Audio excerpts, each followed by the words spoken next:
This week, I'm in the great city of Philadelphia and I'm excited to hang out with the guys at Marquez MMA. Now, we know that Philadelphia is a great fight city. They've given us many world champion boxers over the years, and now we're starting to see that success bleed into mixed martial arts as well. So I've got to come by and find out why Marquez MMA is producing so many UFC fighters, and also get excited about who's coming up next.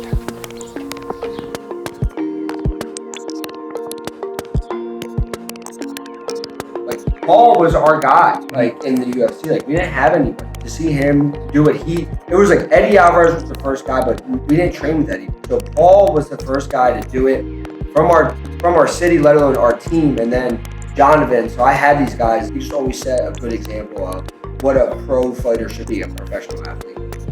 I love the fact that he's one of the only welterweights at the top right now that knows that there's potentially fights that need to happen in order to get this line. And I'm telling you, if I could have my crystal ball and say what I think is the best situation, is Islam beats Jack, and then Sean gets to fight Islam. And that is a fight I have always wanted to see. Man, if you beat Islam, you're established, buddy. And with the grappling matchup that would be, fuck yeah. And even for you, John, I think here's Piper. What's going on? Hello. Hey, man. Hey. Good to see you. Congratulations on that win. Congrats, dude. Yeah, today is like sparring. Yeah, you don't want it today. I don't think I'm going to any day. I even pick and choose my partners if I come and do today's practices. So, oh, really? Yeah. It's like that? It can get like that, yeah.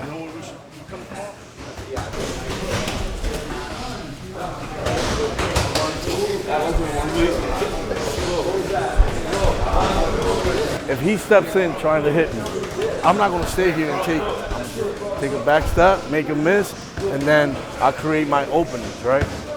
So all I want you guys to do is just feint, jab cross, a little bit of step, switch stances, find your entry again, and then jab cross again. We just switching stances and finding your entry, right? Work on three. 1, 2, 3. I mean, you have 4 UFC guys right now on the mat. Piper, Petrovsky, Sean, and then who's the boy Ed. Sean's got a heaviness to his strikes. And one thing about him is Sean's a shorter guy for welterweight. Oh, right, okay. You know what I mean? He's got long arms. Like, if you look at his arms. So deceiving. Yeah. So even though I'm taller than him, like every time we've sparred over the years, I'm the one has to fight to get in. Right. And then, well, what happens when I fight to get in against Sean? You get taken down. That's why the more he can use just his good straight shots with these taller strikers, the Moraleses, the Proteses, the Garys, his reach disadvantage isn't as significant as it would be for somebody that would normally be, 5'8", 5'9".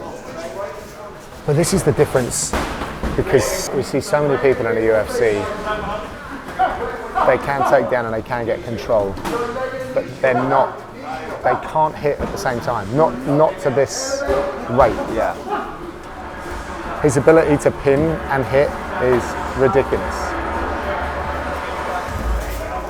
I would love for his next fight, if he gets I'd love to see him just TKO a motherfucker too. Like, I know he's got the submission game, but if he starts to let his ground and pound go, I mean, he did it against Leon, but a lot of it was from taking his back. So. Right. I just want to see him elbow somebody through the fucking head.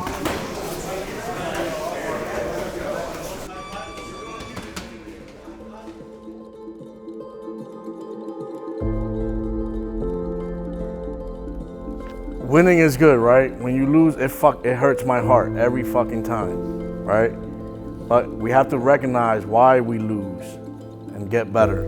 I know the UFC guys are here and we love them and everything, but don't make a lot of you guys, especially the young ones, are only thinking about the UFC. That should be your goal, right? But if you only make it about this, you're gonna forget about this part, right? stop putting so much weight on your shoulders, man. We have to try to be level-headed. We're gonna make it to the UFC, but we gotta go through this first, all right? And also, we're gonna hold you to your own standard. You wanna fight and be remembered, or you wanna fight, make money, and be forgotten, right? Hopefully you do both, make money and be remembered. But if you half-ass your career, you're gonna fight, you're gonna retire or get cut from the UFC, and they're gonna forget about you next month. All right? The fight life is short. You got a long life after fighting. So use this to make this side of your life good, right? If that's your standard, we're gonna push you. All the coaches, we're gonna push you. If you just wanna make money and be forgotten, then that's how you get treated, all right? Good? 6:30, drills. Good job, guys.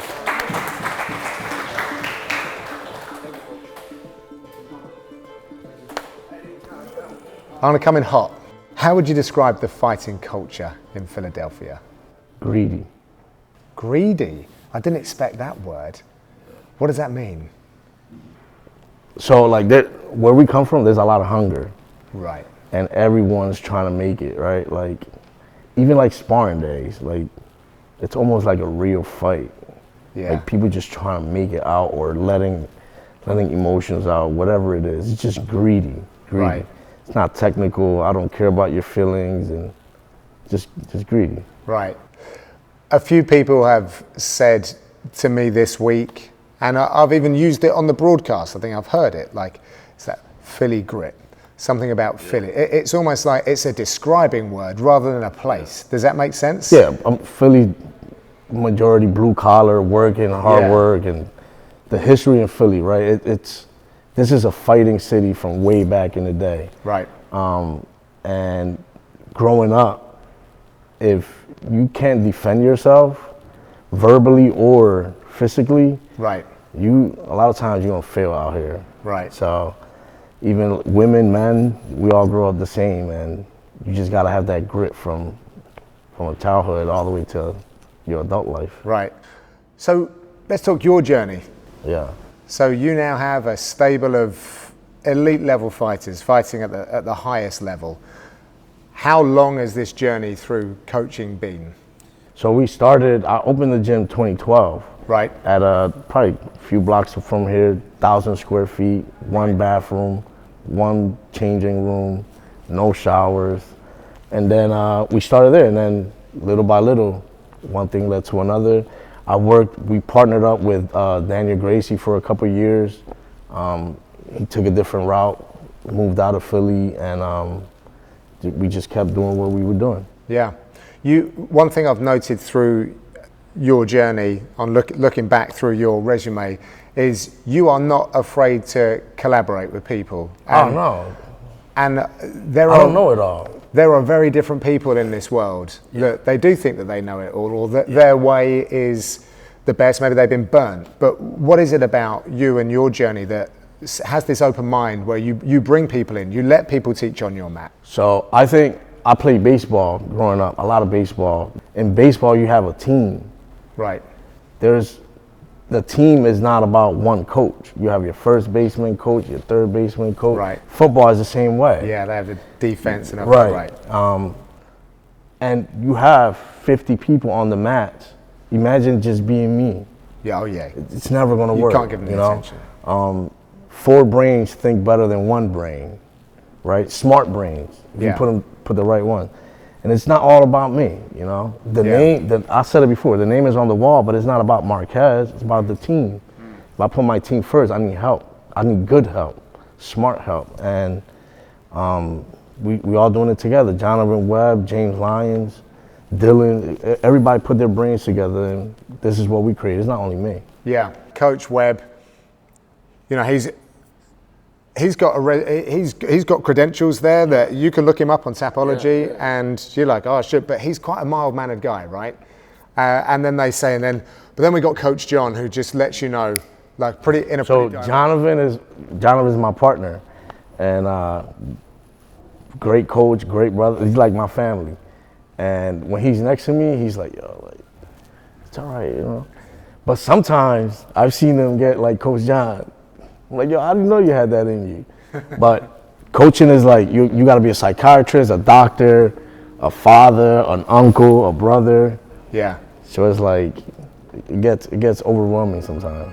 You guys are just walking in, getting close, and then just jabbing from here. You guys are gonna get popped on the way in. Make it real. Create your angles, move your feet, a lot of feints. If you want, even start drawing something. When I'm here, maybe I make him throw at me. Here, right? And then I find it.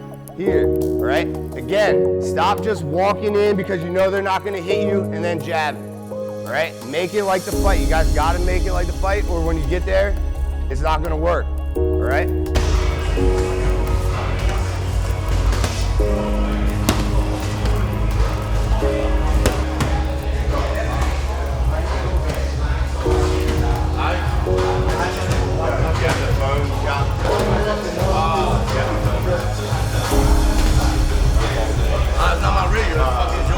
Put weight on your left hand right now. Post your left hand, and then now ground your right foot.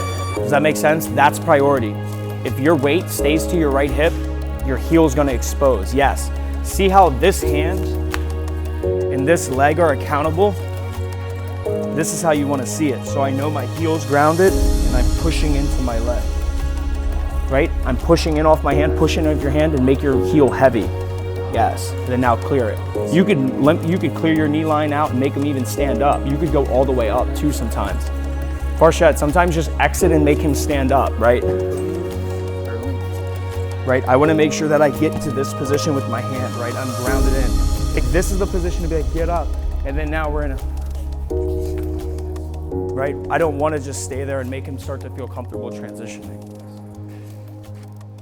Again, we have a lot of big fights coming up. We cannot risk injury. If we tell you guys, go off the mat, go off the fucking mat. I know you guys want to get your rounds in, but again, some of these guys have been here a lot longer than you guys have. They put the hours in that you guys haven't put in yet. Give them that respect, give them their space so that they, again, don't get hurt. Can I say that real quick? Yep. Yo, if any of the coaches tell you to get off the mat and you don't get off the mat, you can leave the gym. I'll pay your membership so that John doesn't lose business. If these guys tell you to do something and you don't listen, get the fuck off our team.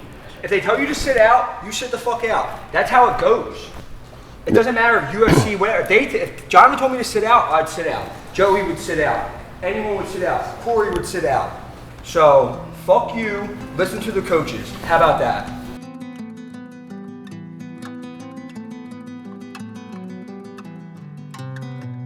To help us understand a little bit more about Philly MMA, who are some of the people that are kind of responsible for building the scene? Oh, Eddie Alvarez, Okay. you know, Eddie Alvarez, Paul Felder. Man, these guys, they put the city on the map back in the day, you know. And they had some fucking dog fights. And I think that's what shows the Philly grit, you know. You watch these guys fight, especially Paul Felder, man. He's losing parts of his He body. probably have the most expensive medical bill in the UFC. If you add it up, every fucking fight. Yeah. Every time you fight, I'm at this hospital. Shit. Put it all out there. Yeah. He's an intense guy. What do you think it means to a Sean Brady to have been around in the same era as Eddie Alvarez and Paul Felder? Man, so you see how he performs? Because he learned what to do and what not to do from the early on guys. You know, as the guys kept fighting, we kept learning. Yeah, we need to do this, we can't do this. But having Brady around since then, it's crazy. A fucking machine. A machine. Yeah. And, you know, he was an amateur when Paul was whatever in the UFC, and he always said, like, yo, I'm gonna be a world champion since he was a kid. He went through some tricky periods, though. As his coach, I'm alluding to the fact like he had this strive for perfection that was a little unhealthy. Yeah. How did you help guide him through that? Because what we've seen on the other side is even more terrifying. Before the Bilal fight, you could say anything you wanted. He respects you, but you could tell certain things in and out. Right. Because he had to be perfect. Okay. You know, my day has to do this, my training session has to be like this. And we kept telling him, yo, there's more to life than being undefeated. Right. And he didn't learn until he learned in the world stage, you know? Sometimes life has a way to teach you a lesson, and sometimes they put you in front of the entire world. Right. So you can really learn that lesson. Yeah. There's that uppercut they called for. Sean has got to get out of there. Below is really putting it on him here. Sean's got to shoot. Muhammad with a jab and a right hand. Oh, massive right now from Muhammad. Brady on the ropes. Less than 20 seconds to go in the round. Oh, that'll do it! Undefeated, no more! Remember the name, Bilal Muhammad! The Sean Brady hype train stops here for now. After my blow off, I don't know what it was, but I couldn't get over that loss. So eventually, I got my strength coach recommended a sports psychologist, Brian Kane. He worked with GSP after GSP lost to Matt Serra the first time. Right. So working with him, it really helped me get over it. But losing the fight really wasn't that big of a deal. But to me, it was. You know, it was my whole life. It was my whole identity. And obviously, I realized people have way bigger problems, but for me, that was everything. So it's all relative. It was hard for me to get over that, and then I got injured. So I just had all these things just stacking up on top of each other, and it was a dark time in my life, and I needed to talk to somebody, and I did, and I still do, and it made me the best husband, father, fighter. It just made me a better person, and I'm way better because I did that. We were next door, and you were doing a podcast with Felder and Webb, and it was cool for me to just sit there and listen to, because there were different generations of fighters. Don't want to make you feel uncomfortable, but in there they were singing your praises. Yeah. What is it like to sit amongst those guys now and hear them saying nice things about you on a personal level, but also a professional level as well? It's cool, but I try not to let things like that get to my head, you know, and that's where I think people mess up. Is you start to get a little success and you're maybe you start feeling yourself a little bit. Whereas me, the more success I get, I'm nah, that's not enough. I have to do more. I have, you're not as good as they. I always tell myself, I'm you don't want to listen to the bad things people say, but you also don't want to listen to all the good things. Don't let it get to your head. Don't believe the hype, you know? And that's what I think keeps me sharp, you know, keeps me in the gym, keeps me training every day. Because we know a lot of fighters, they don't have a fight coming up, they're not training. And if you're not staying on top of your game, you're gonna fall back quick, you know? So especially now being where I'm at in the rankings, I have to work harder than ever. I'll talk to you whenever you want to talk. What's your preference? I'm not bad at it. We can argue and get over it, and I'm over it. And that's why I was waiting for you to get over it. That's why I smiled at you the other day. I'm not upset at you, dude. We can have riffs in here, of course, and I'm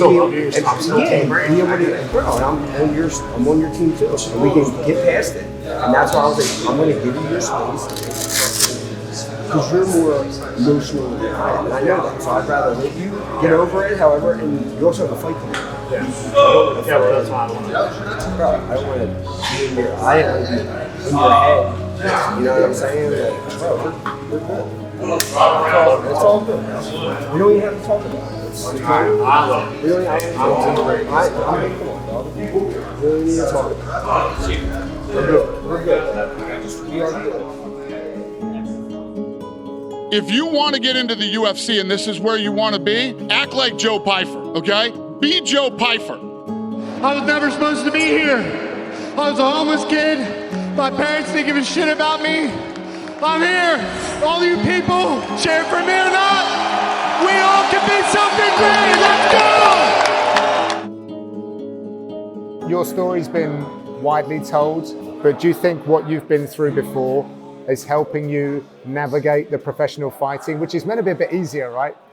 No, absolutely it has, because, you know, when you grow up with a rough childhood, or anybody grows up with a rough childhood, you get used to things failing, and you then expect things to fail. So usually you think things are too good to be true if you've really had a tough life, and they usually don't come true. So then when you get into this level and you start making money, but then things start going wrong, like I had back surgery right after my last fight, and it's man, I can never get a good stretch of health going forward.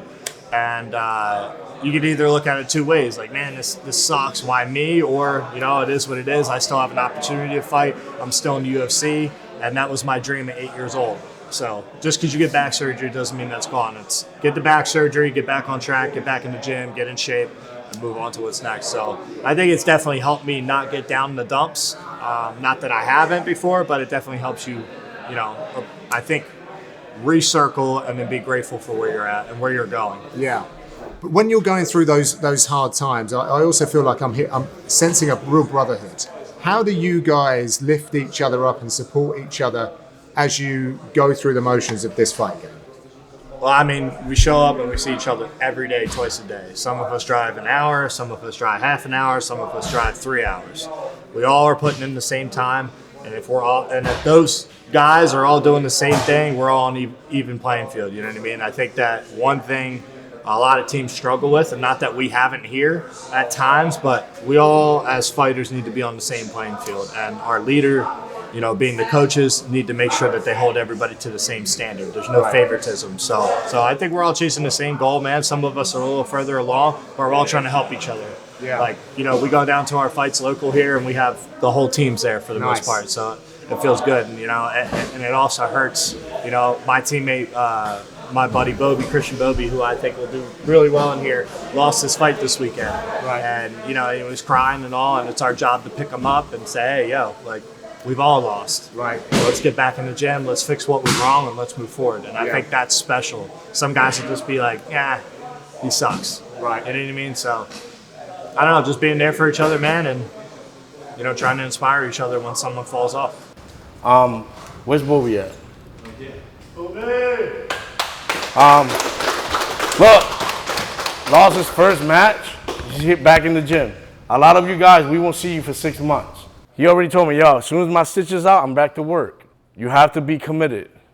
Being interested and committed is two different things. When you committed, you find a way here, right? But when you're interested in something, you only do it when it's convenient to you. So you have to be committed to the game in order to see results. Don't just be interested in being a fighter. All right? Good? When you get new talent through the door, what ingredients are you looking for that you know will be a success in your team and beyond? Dedication. I tell the guys all the time, if you're interested, you're only going to show up when it feels good. When you're committed, you're going to find a way here. I have guys that drive an hour and a half every day, morning and night. Yeah. Each way. Yeah. Just to train because they're committed. Yeah. If you're interested and it's raining, you're not going to get your feet wet. You're going to stay home. Yeah. If you're committed, you're going to find a way to the mats. Yeah. So I say the mats don't lie. You know, mats don't lie. Yeah. You can say whatever you want. These floors don't lie. They know when you're here, so. Yeah. What makes a good coach? The love for the guys, the fighter. You got to love your fighter. If you don't love your fighter, you don't get to know who they are. You don't get to know their issues, what they're into, what they're not into, and it's not really about, I mean, technique is there, obviously, but if you don't love your fighters and the game, you have to, I study every day. You gotta love your fighter, number one, to get to know what you're working with, and then you gotta love the game, which is the sport. From the surface, like with your personality, you have a real high energy, magnetic personality, and it's fun. But I'm very lucky you allowed me into one of your classes, and the detail, the minutia, the 15 seconds, the 30 seconds, like everything is really, really well thought about.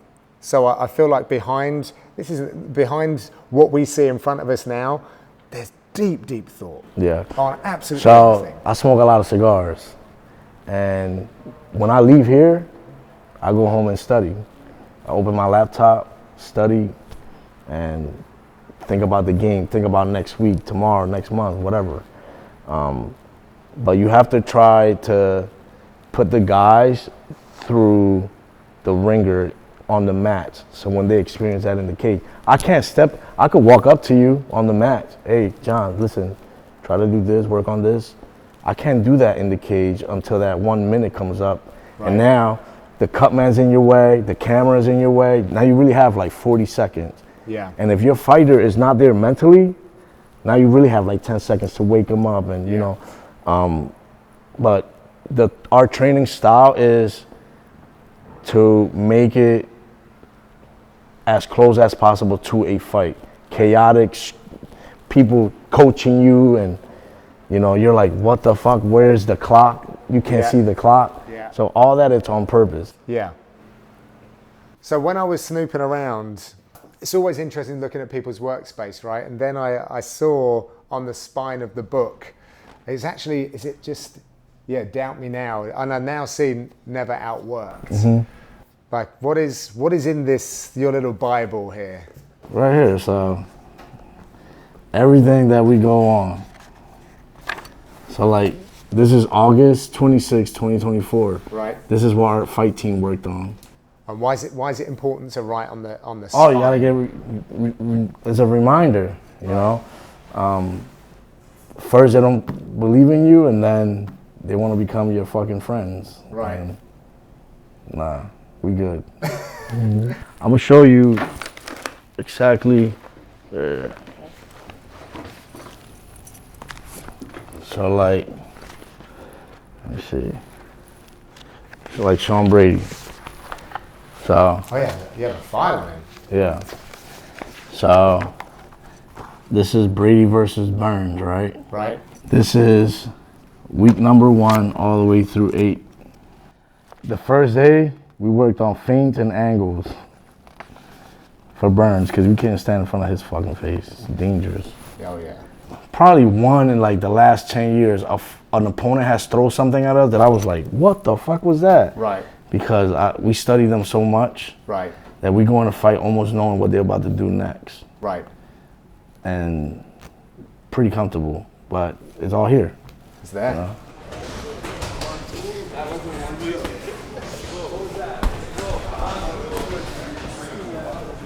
All right, so look. Come here. Sit down. So, you're just gonna warm up, jabs and outs, right? Make sure you work on your feint. Try to catch your partner. Don't show that you're gonna punch. These are high level strength. And I do this. Look, I cock my punch back to go. You go from here to there. You don't have to thank me, motherfucker. Just work. Step with your jab. Thank you. Hey, you're a polite man. If I go here, go, and you start seeing this, I want the pad holder to punch your face. Because if I go here like this, it's not realistic. In a fight, they're gonna change their level, boom, and crack you. Don't get used to that, all right? Hey, you need a hotel room? Why are you guys hugging each other? Go, fight. Nice, big, yeah. That's it. This is what makes our team a little bit different. Yeah, well, you can when we encounter this in the cage, people don't have that endurance. If you can build 10 minutes of like constant pressure, that's 2 rounds.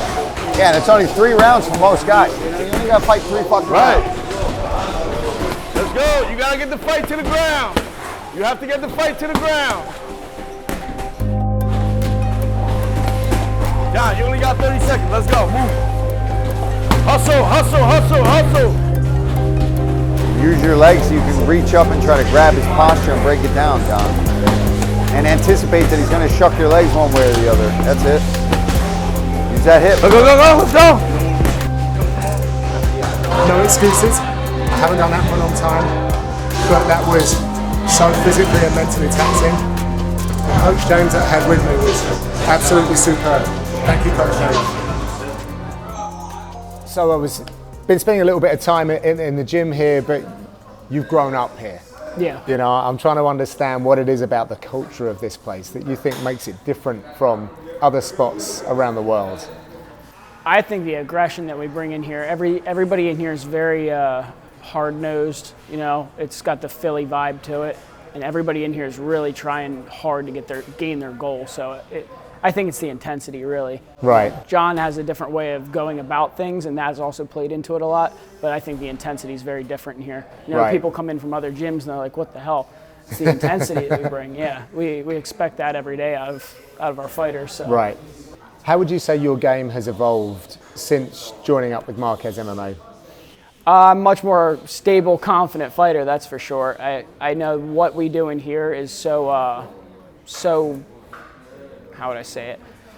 It translates to the fight a lot. We do a lot of fight simulations in here, and because of the aggressive nature we all have, it feels like a fight sometimes. Right. Which I don't see anything in the cage that I don't usually see in here. Right. And that made a big difference. And then John, just the way John thinks about the whole sport overall and striking, the way James and I've gotten to sit and pick apart the sport a little more, that made me way more detailed in my approach to fighting. Before I was just such an aggressive person when I'd fight. I was so aggressive, so brawling heavy. Now I'm much more sharp, if that makes sense. Okay. So it was just refined your style a little bit. Absolutely. And kind of directed that aggression in a certain way. Absolutely.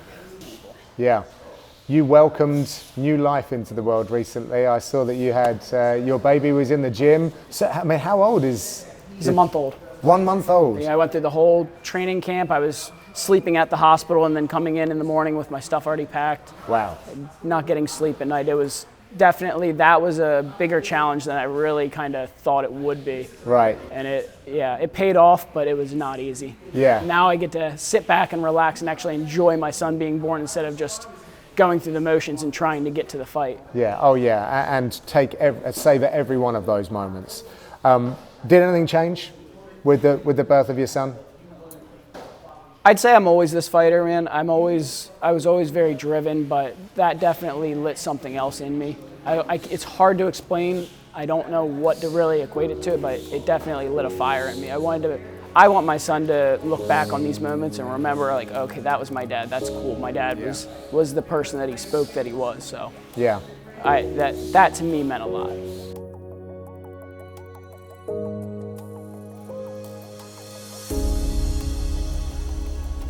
So John, how important is it to have these kind of moments with the team? We do this like at least twice a week. Oh really? Oh, that's cool. This is more important to me than, like, obviously winning a fight is big, but what is it worth if you win a fight and you're alone?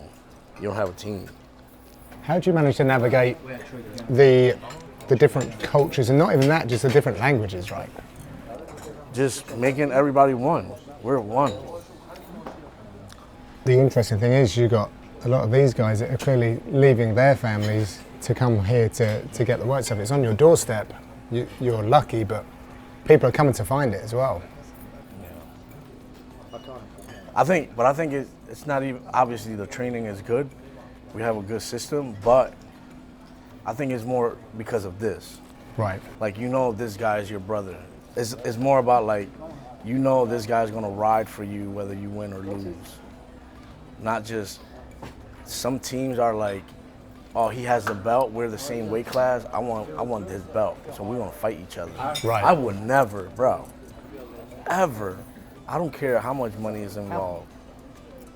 Never. The guys aren't fighting each other. No, bro, we're fucking brothers. Like, we could fight in house. Y'all could fight. They could argue all they want in the house. Outside of my doors, you are fucking family. It's like me and you know each other. We built this relationship for 8 years. You have a belt, and I'm like, yo, I want his fucking belt. You training in the same room, and then 6 months later, it's like, yo, we're fighting each other, so one of us gotta leave. I'm like, can't. Wait your turn, man. And if it's not, it's not. This is life. At least you got that brother for life. That's a nice line. Yeah. I'd rather you have him as a brother till the day you die than just make $500,000 or whatever it is and be champion for 12 months. Now you lost a friend. Yeah.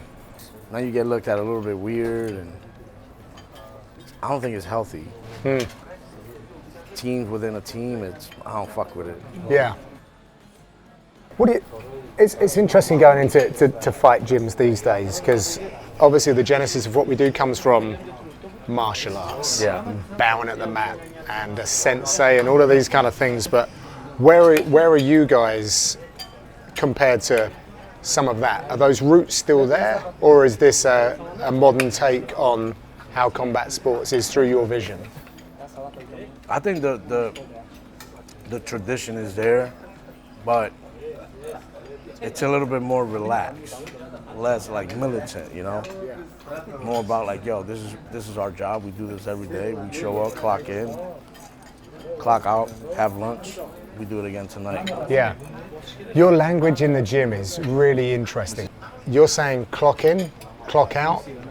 What was the before every technique? Is it work or hard work? Work. It's just the whole kind of vernacular is like blue collar, and it's. I mean, I get it. It's work rather than it being like an bow. Yeah. Yeah. And that's totally fine. That's our roots. Thank you, brother. That's our roots. Is that a Philly thing, do you think, or is it just more of the group? Oh, thank you very much. What Just the way that, the approach. Do you think that comes from? I think. Listen, like, I've been to, I don't know, a lot of inner cities. We have a lot of connections, right? A lot of similarities. Like even London and the UK, almost the same. Yeah. But in Philly, you grew up a little bit different. Like, you have to embrace the moment, right? And you have to be grateful as well. So like, if I make this about like bowing and that, it's like making it bigger than what it is. You know, it's our job. It's your job. Right. You imagine making your job bigger than what it is, you'd be stressed out every day. Yeah. You know? Yeah, I see what you're saying. Yeah. Simplify it. Yeah. You know? Yeah. I like it.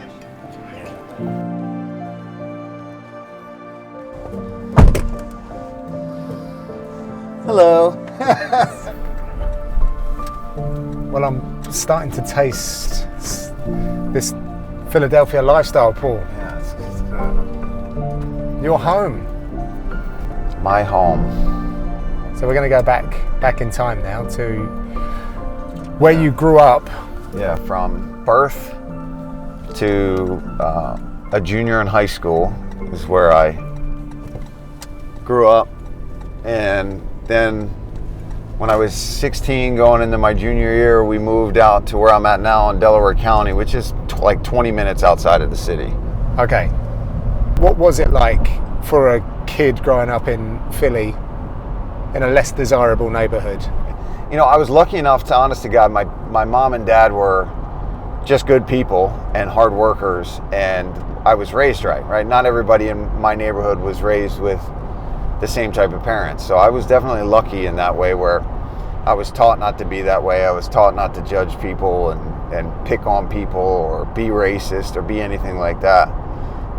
And I obviously got into martial arts really early at 12 years old to also help me kind of stay disciplined and off the streets, because where I grew up, you get to a certain age and you started drinking on the corners and drinking 40 ounces in a paper bag and hanging out with the old heads and doing the same shit and smoking cigarettes and following that lifestyle. And I got obsessed with Kung Fu movies, Ninja Turtles, and karate instead. And that led me to wanting to do martial arts from such a young age that I kind of avoided that. And I watched friends get into drugs, people overdosing, and like same with, we were talking about Kensington and where the old gym is, and not far from where we're at today filming stuff. Drugs and heroin and just opioids in general and Oxycontin and all that, it really ravished a lot of these inner city neighborhoods, and one of them was definitely my neighborhood. My older brother, who's 4 years older than me, got it even worse than the people I knew in my circle of friends. You are at, was it Brazen MMA? Brazen, yeah. Where you first start. What is the scene like in Philadelphia? Okay, so the MMA scene. Brazen, well, it's there. Like, there's quite a few gyms that are popping up. Dadis MMA was probably one of the big first ones. Fight Firm, which we talked about, Eddie Alvarez, and I think even Frankie used to train there. And then Jersey had quite a few gyms that were getting successful. And I trained at this brand new gym because I had beaten a kid in the amateurs that trained with this guy who opened Brazen, and he sought me out basically to invite me to come train and work with one of his guys because of that fight. And who in the area is the guy that you're looking up to, who's kind of flying the flag for Philly? Is anyone from the area at a top fighting organization? Eddie for sure. And was he at Bellator at this point? I think he was in Bellator, and then there was a kid who I think fought for Bellator and then for the UFC for a little bit, Zach Makovsky. I don't know if you remember. I do. Zach. He was a smaller guy. Yeah. Oh, he was from. He was a cool dude, and he lived near me. Yeah, he was a good guy. Yeah. And so he was a guy that I looked up to a little bit. And did he go on Tough? Sorry. I don't remember actually. Yeah. I do. And then obviously Frankie and all the guys in Jersey too, I would look up to. Yeah. Chris Weidman and so it's more of like Frankie. What do you call it, an East Coast thing? Yeah, the tri-state area. Like anybody from New York, Jersey, Philly but there wasn't too many big Philly guys that made it that far, really. I haven't asked you this question yet, but I mean, we have all admired your striking for so long, but you haven't spoken about boxing. And yet anyone's research, if they punch in fight and Philadelphia, yeah, you're going to get a lot of boxing. And it like legends. I didn't realize some of the guys that actually came out of this, some of the all-time greats, like heavyweight boxers, and some were from Philadelphia. Yeah, a lot of boxing gyms, and we would go into boxing gyms and get work, whether it was in Jersey or Philly, and man, that was where you got your dress rehearsals for the fight fields. You know what I mean? Because you're going there and you're fighting. You're not going there to have a spar. I mean, you knew if you were going into a gym in some of these neighborhoods in Philly that you were going to get tuned up, fucking hit. Really? Oh, yeah. So it was you're going into their house and you'd have to. 100%. Oh boy. Oh fuck yeah. We're taking you through the fucking hood. This is the projects, basically, over here.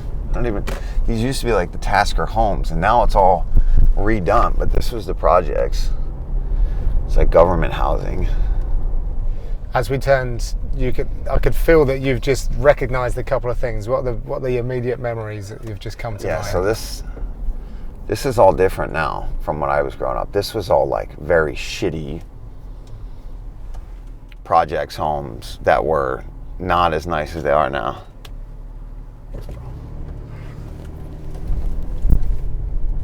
But yeah. This was home. This is home, yeah. I don't even need a GPS now. We can kind of... How does it feel to come back here? It's crazy because, you know how it is. When you're in it, you're always striving for the next thing and more, and it's like, man, like this is where I came from. And, now I'm working with the UFC, calling fights on TV. I'll see if I can drive down Wilder Street and show you guys. So the Rite Aid that Coach John is talking about drug deals and shit at is right here. And this is the street I grew up on, across the street from the school I went to. It is a tight little... Yeah. Let's see.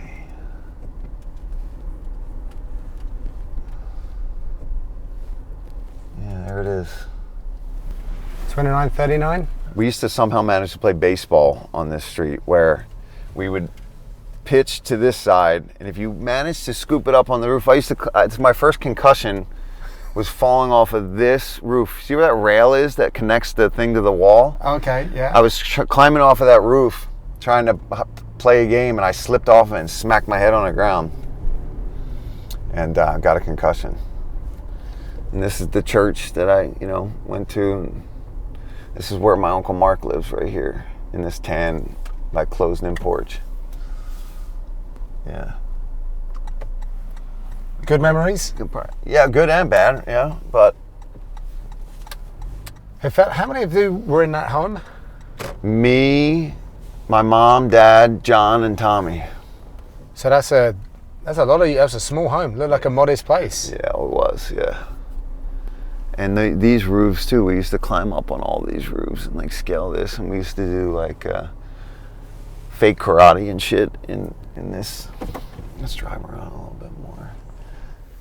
This used to be a barber shop. The guy would jack everyone's hair up. He was an absolute awful barber. But, you know, where else are you going to go? Streets are still good, I see. I was going to say, they probably need to invest a little bit in the potholes. I'm sure I probably fucking know some of these families and stuff too. But yeah, it ain't glamorous, right? I can see why people strive to move on. Yeah. And you've done just that. Representing Uzbekistan, enter Nursultan Ruziboev, one of 3 active on the roster from that country. But he trains in nearby Philadelphia, which may seem random, Paul, but he says there's a community of Uzbekistanis in Philadelphia, feels at home there at the gym, and certainly a big addition to that weight class, which has guys like Sean Brady and Joe Pyfer in his weight class. And there's a lot of talent in that gym that's perfect for him to grow and develop there. Hozir 2-3 yildan beri Filadelfiyadaman. Shu uchun meni qayerda yashashimni poni o'zbekistonliklar, Central Aziyadagilar meni qayerda yashashimni biladi, Filadelfiya ham biladi. O'tgan yili Nyu-Yorkda, Nyu-Jersida bo'yin bo'lgan. Adashmasam 70% odam poni o'zimizdan bo'lgan. Faqat balet qilganda ham Nursulton deganda poni o'zbeklar otim aytgan. O'sha Filadelfiya ikkinchi uyim bo'lib qolgan. Ikkinchi vatanimda. What about the American people and the people of Uzbekistan? What is similar about the people that you meet here generally in Philadelphia to back home in Uzbekistan? Filadelfiyada o'zbeklar Amerikaning eng ko'p O'zbek Central Aziya joylashgan joy bu Filadelfiya bo'lsa kerak. Shu uchun Amerikadagi odamlar bir yomon tomonini ko'rmadim. Hamma yo'q yaxshi, muomalalari hamma yo'q joyida, yaxshi. So what do you like about training here at Marquez MMA? Marquez MMA'da bu yerda odam ajratilmaydi. Hamma bir xil, UFC fightermi, oddiy odammi, oddiy lyubitelskiymi, hammasi bir xil. Birinchi kelganimdan yaxshi kutib olishdi. Hozirgacha xuddi bitta oilada. Shu uchun bu Marquez MMA'dan boshqa joyga ketmayman, shu yerdaman. How are you guys supporting the rise of the next generation of fighters out of Philadelphia? You saw our mats, all the young kids. Yeah. They get treated just like UFC guys. Everybody's the same. We have kids coming up that are undefeated.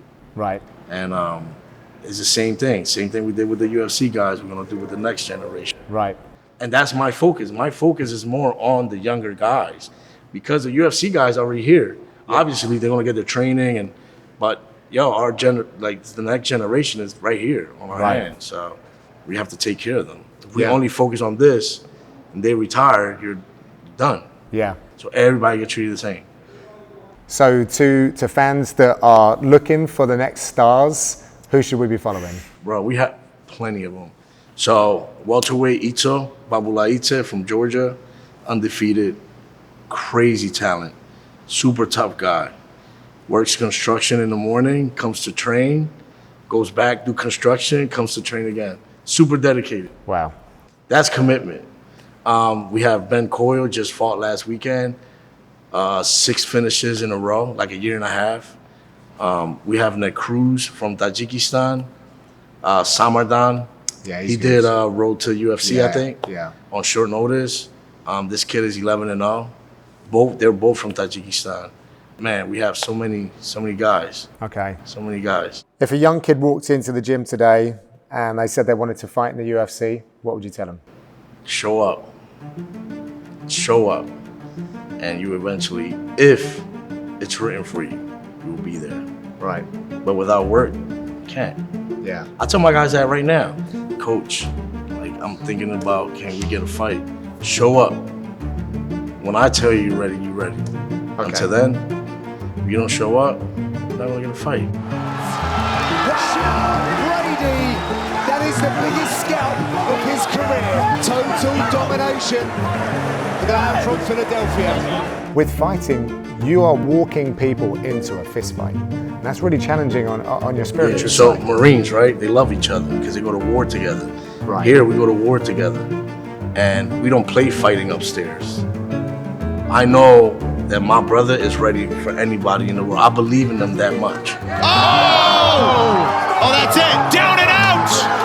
Like some people ask me in other interviews, like, do you feel nervous before fights? No, because I know what we're about to do. Is he out? He's out. He's out. Wow. How about that for Andre Petrosky? I believe and trust in them so much that we can take anybody. Sultan Ruziboev again in the first round. Where we come from, loyalty is everything. Face first to the canvas. And Joe is high. He feels like he can knock anybody out. I've enjoyed an incredible couple of days here in Philadelphia, and everything we thought about the city in terms of its toughness, its pride and its work ethic was immediately confirmed. Stepping inside Marquez MMA is an experience. It's like its own ecosystem with big characters and some reserved ones, but they're all working for one another. As the fighters and the coaches kept reminding me, it's a brotherhood, a family, and the results are secondary to all of that. The coaches have taken their experience of life in Philadelphia, combined that with serious hard work, serious fight IQ and planning, and all this has led to very impressive results. Coach John doesn't care that his face is not printed on the sports pages each week. He wants his team to grow and fulfill their dreams, and he'll go to the ends of the earth for his guys, whether they're an amateur or a budding UFC champion. I've made a lot of friends this week, and I feel privileged to have been allowed access to the gym. There's no doubt in my mind, the city that gave us some great boxing champions is currently creating champions of MMA and champions of life that will inspire the next generation.